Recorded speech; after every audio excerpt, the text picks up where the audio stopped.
Assalamualaikum warahmatullahi wabarakatuh. Mohon maaf Kang Halim, Abdul Halim.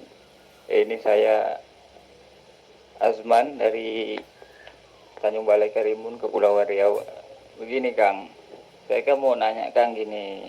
Selama ini kan saya punya belajar makrifat melalui metode zikir napas, Hu Allah itu kan.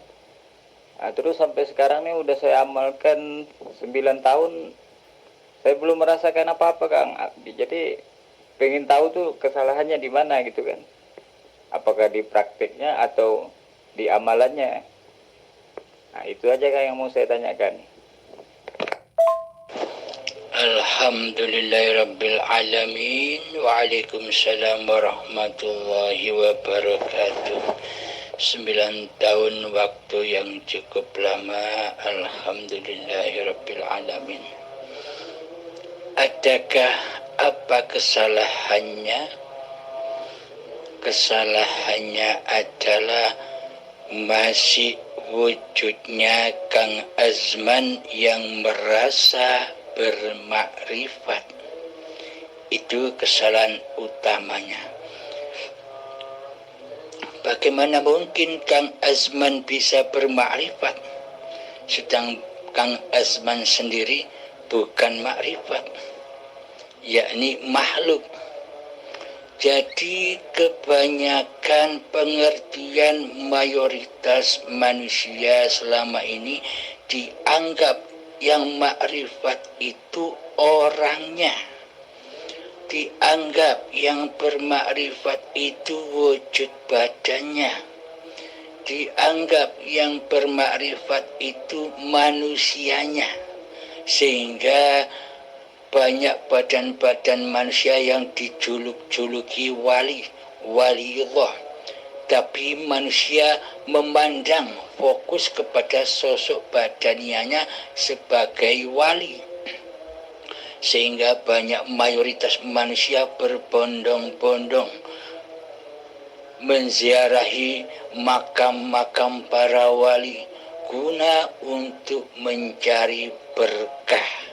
Kebanyakan mayoritas berkah yang dicari adalah tentang keduniawian. Jadi Kang Mas Azman, kesalahan yang paling pokok adalah masih wujudnya Kang Azman yang merasa belajar bermakrifat. Masih wujudnya Kang Azman yang merasa berilmu. Masih wujudnya Kang Azman yang merasa bisa melakukan amal-amal yang dilakukan selama 9 tahun ini. Pokok utamanya hati masih belum beragama. Hati masih belum beriman kepada Allah.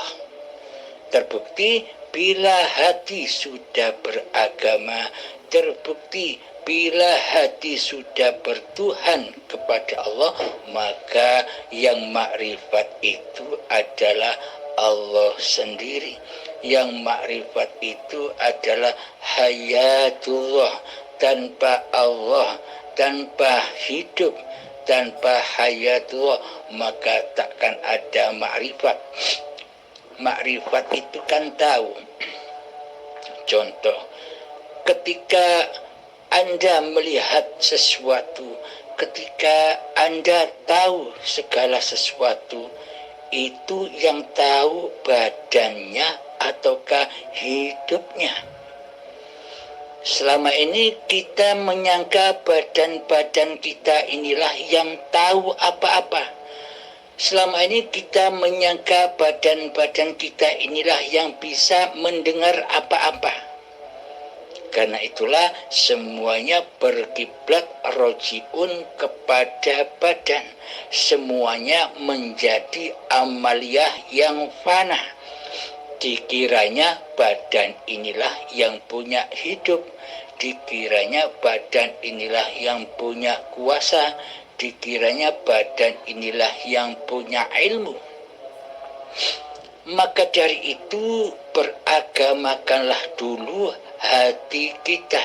Jangan beragama hanya sebatas badannya saja. Jangan beragama hanya sebatas simbol-simbol agama jasmani saja. Jangan hanya beragama dan bertuhan secara syariat saja. Jangan hanya bertuhan secara nama-nama saja. Akan tetapi bertuhanlah kepada siapakah pemilik nama Tuhan itu? Siapakah pemilik nama Allah itu? Pemilik nama Tuhan atau pemilik nama Allah itu sudah disebutkan di dalam surat atau ayat kursi. Bismillahirrahmanirrahim. Allahu la ilaha illa huwal hayyul qayyum.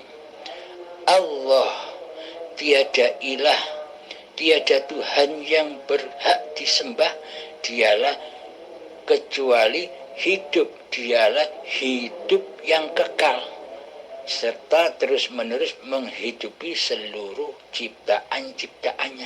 Jadi yang disebut Allah, jadi yang memiliki nama Allah itu adalah hidup. Inilah yang selama ini kita akui sebagai hidup manusia kita. Selama kita mengaku-ngaku hidup ini hidup manusia kita, selamanya kita takkan pernah bisa berjumpa Allah. Selamanya kita takkan bisa mengabdi kepada Allah. Bagaimana mungkin kita bisa berjumpa dan mengabdi kepada Allah sementara yang jadi Allah selama ini di hati Anda adalah Azman. Kang Azman. Nama hidup Anda adalah Azman. Nama hati Anda adalah Azman. Nama nyawa Anda adalah Azman. Nama jiwa Anda adalah Azman. Nama roh Anda adalah Azman. Semuanya dikuasai oleh Azman yang selama ini mentuhani hidup dan badan ini serta mentuhani segala aktivitasnya badan-badan Kang Azman sendiri. Inilah bukti bahwa selama ini kita tidak bertuhan, melainkan ateis. Tak bertuhan kecuali mentuhani atau mentuhankan diri kita sendiri di hati kita, di hidup kita. Terbukti selama ini nama hidup kita, nama nyawa kita, nama roh kita, nyawa jiwa kita, nama hati kita masih nama manusia, masih nama Azman. Inilah pokok kesalahan utamanya. Karena hati masih ateis, tak bertuhan, melainkan mentuhankan Kang Azmannya sendiri di hati Kang Azman. Karena Allah sebagai Tuhan tidak berfungsi sebagai Tuhan di dalam hati Kang Azman selama ini. Terbukti bukan? Selama ini seakan-akan Kang Azmanlah yang merasa berkuasa atas segala aktivitas-aktivitasnya badan. Selama ini Kang Azman merasa yang paling berkuasa daripada Allah. Coba hayati, coba tafakuri.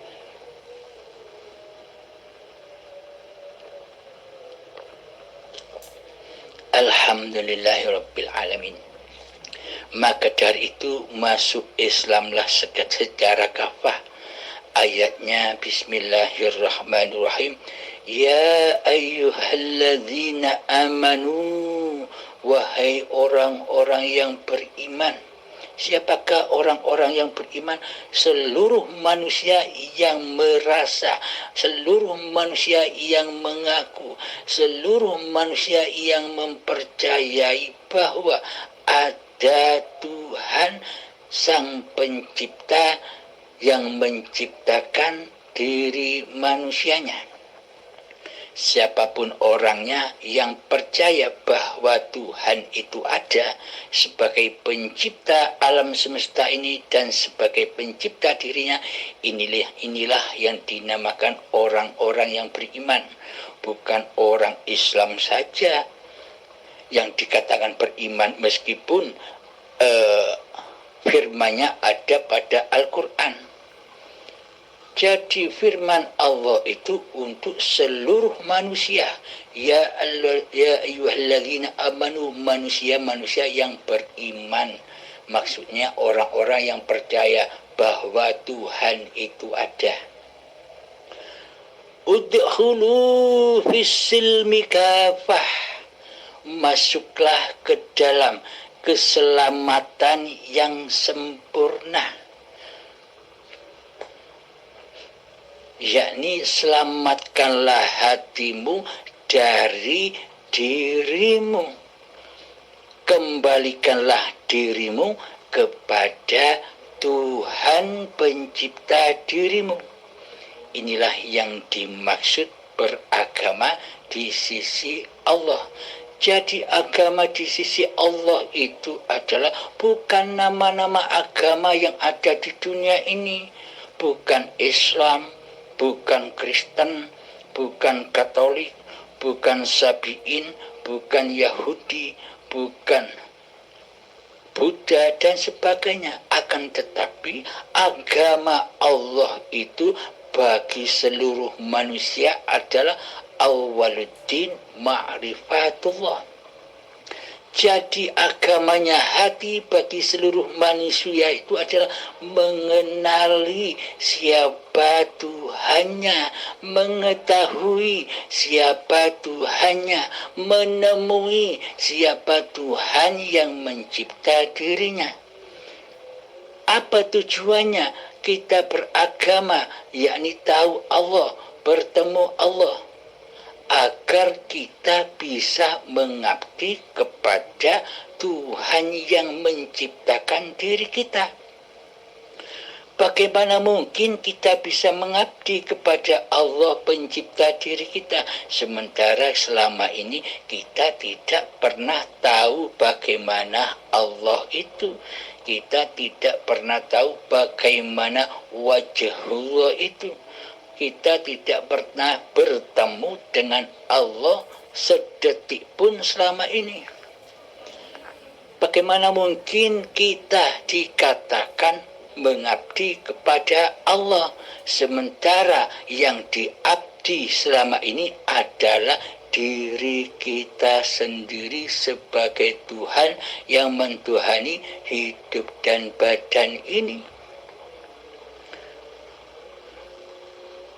Bagaimana mungkin kita bisa ingat dan berzikir kepada Allah, sementara selama ini kita tidak pernah tahu wajah Allah. Yang kita tahu dan yang kita saksikan selama ini adalah wajah kita sendiri dan dunia. Maka di dalam melakukan ibadah, di dalam melakukan zikir, di dalam melakukan sholat, dan di dalam melakukan amalan-amalan apapun, pasti yang muncul adalah wajah manusianya, bukan wajah Tuhannya. Pasti yang muncul di situ adalah kekuasaan, kehidupan diri manusianya daripada kekuasaan wujud hidup Tuhannya.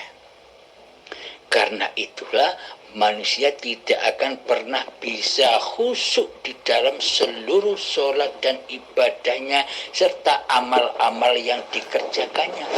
Karena salah sasaran. Disuruh mengabdi, disuruh bermi'raj, disuruh bertemu dan menyembah kepada Allah, malah yang diabdi, yang dituhankan adalah diri kita sendiri selama ini, yang merasa wujud, yang merasa hidup, yang merasa berkuasa atas segala tindak lakunya badan-badan kita selama ini sebagai Tuhan. Padahal di dalam setiap sholat, di dalam doa iftitah, kita semua selalu diingatkan. Di dalam doa iftitah adalah Inna sholati wa nusuki wa mahyaya wa mamati lillahi rabbil alamin.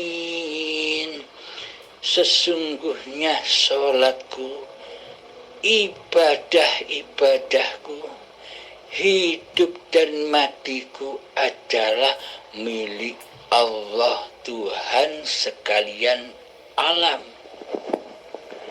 Jadi selama yang berlaku di dalam hati ini kehidupan diri manusianya, kewujudan diri manusianya yang merasa bisa sholat, yang merasa bisa beramal, maka semuanya pengabdiannya akan jatuh ke lembah kefanahan, jatuh ke lembah kehancuran, dibakar oleh hawa nafsunya sendiri. Karena di hatinya yang jadi Tuhan adalah dirinya sendiri yang berkuasa dan yang merasa bisa melaksanakan seluruh syariat-syariat manusianya. Maka dari itu janganlah menyembah yang fana, sembahlah yang bako. Bagaimana caranya menyembah yang bako? Maka fitrahkanlah yang bako, dan fitrahkanlah diri manusia kita. Fitrahnya diri manusia bagaimana? Makrifat kepada diri itu bagaimana caranya? Caranya adalah kenalilah sifat-sifat muhalnya Allah, sifat-sifat kebalikan daripada Allah, yakni bila Allah wujud, hamba harus tiada, hamba harus gaib, hamba harus mati. Nah, jika sudah nyata kefitraan diri manusianya di hatinya bahwa sebenarnya azman ini tiada adam, bahwa sebenarnya azman ini adalah mati, yang hidup sebenarnya selama ini adalah hayatullah, yang wujud selama ini sebenarnya adalah wujudullah, maka nyatalah Allah di hati. Ketika kemanusiaannya sudah fitrah kembali ke asalnya, yakni alam keabadian, ketiadaan diri manusianya. Inilah fitrah manusia, inilah insan kamil itu yang sudah di hatinya, yang wujud hanya Allah, yang ada hanya mentauhidkan Allah dan mengesahkan Allah di hatinya. Jadi pada intinya nama hati, nama nyawa, nama jiwa, nama nyawa, nama roh kembali kepada bernama Allah, bukan nama azman lagi.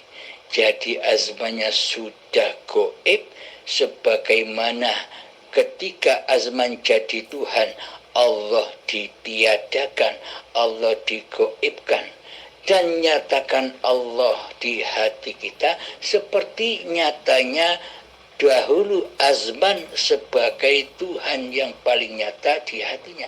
Jadi dibalik, Allahnya yang nyata, azmannya yang gaib. Rasanya ya seperti ketika azmannya jadi Tuhan, Allahnya tiada. Dan dibalik sekarang Allah nyala yang wujud, yang menguasai badan-badan azman. Azmannya sudah tak berlaku lagi menjadi Tuhan. Azmannya sudah tak berlaku lagi menguasai segala aktivitas syariat diri azmannya. Karena azmannya sudah gaib, karena azmannya sudah tiada di hati, maka syariat-syariat azman pun sudah lebur, sudah ditinggalkannya. Karena apa? Karena azmannya sudah tak ada. Yang ada hanya syariatullah. Jadi syariatullah itu adalah sejak bangunnya badan hingga tidurnya badan kembali, semuanya syariatullah. Syariatnya hidup, bukan syariatnya badan. Inilah pembahasan syariat di sisi Allah. Karena yang bisa bersyariat, karena yang bisa bertoriko, karena yang bisa berhakikat, dan yang bermakrifat adalah Allah sendiri, bukan manusianya. Bukan manusianya yang bermakrifat, bukan manusianya yang berhakikat, bukan manusianya yang bertoreko, bukan manusianya yang bersyariat. Semuanya adalah af'alnya hidup. Subhanalladzi asra bi'abdihi, Maha suci Allah yang telah memperjalankan hambanya dari tanah sampai menjadi manusia seperti sekarang ini. Jadi sucikanlah nama Allah di hatimu, bersihkanlah nama Allah di hatimu dari nama-nama manusiamu. Sucikanlah nama Allah daripada kesucian nama diri manusiamu. Inilah yang dimaksud bertuhan. Jadi hati selalu menyaksikan Allah lah yang memberankan badan. Inilah yang disebut syahadat. Menyaksikan Allah dan Muhammad Rasulullah. Menyaksikan hidup yang mempergelakkan, yang mengutus, yang memperjalankan badan-badan kita selama ini. Nah, maka coba laksanakan demikian Kang Azman. Jadi ketika coba jangan memperhatikan nafas lagi. Jangan memperhatikan nafas lagi. Jika Anda masih memperhatikan nafas dan zikirhu Allah, maka Anda selamanya takkan bisa bertemu dengan siapa yang menzikirkan, siapa yang menafaskan. Nah, maka dari itu leburkanlah nama azman di hati, nyatakanlah nama Allah sebagai penguasa di dalam seluruh amal-amal ini. Jadi perhatikanlah hidup, nyatakanlah hidup di hati bahwa hidup ini Allah. Itulah yang dimaksud ma'rifatullah. Yang makrifat ya Allah sendiri. Jadi azman tak bisa bermakrifat. Bagaimana mungkin azman bisa bermakrifat sementara azmannya bersifat mati, bersifat tiada, bersifat gaib. Jadi yang ada hanya Allah, yang bermakrifat hanya ma'rifatullah. Alhamdulillahirabbil alamin. Semoga kita semua dapat dipahamkan dengan paparan-paparan yang dari Allah ini, paparan-paparan ilahiyah ini. Demi Allah, Abdul Halim tak mampu menceritakan seperti ini. Badan Abdul Halim yang mati ini tak mampu mengisahkan, mengorek-ngorek rahasia hidup. Kecuali hiduplah yang tahu rahasia hidup. Allah lah yang mengetahui rahasia zatnya sendiri. Jadi mohon jangan memandang manusianya yang bicara, pandanglah hidup yang berkalam-kalam. Pandanglah hidup yang ada di Anda yang menyimak dan yang mendengarkan. Bukan Anda yang menyimak, bukan Anda yang mendengar. Yang menyimak dan yang mendengar itu semuanya adalah Allah sendiri, hidup sendiri. Inilah yang dimaksud aplikasi Araftu Rabbi bi Rabbi. Aku mengenal Tuhanku dengan Tuhanku. Aku mengenal hidup Tuhanku dengan hidup Tuhanku. Aku mengenal Allah dengan Allah. La haula wa la quwata illa billahil aliyil azim. Akhiru kalam. Assalamualaikum warahmatullahi wabarakatuh.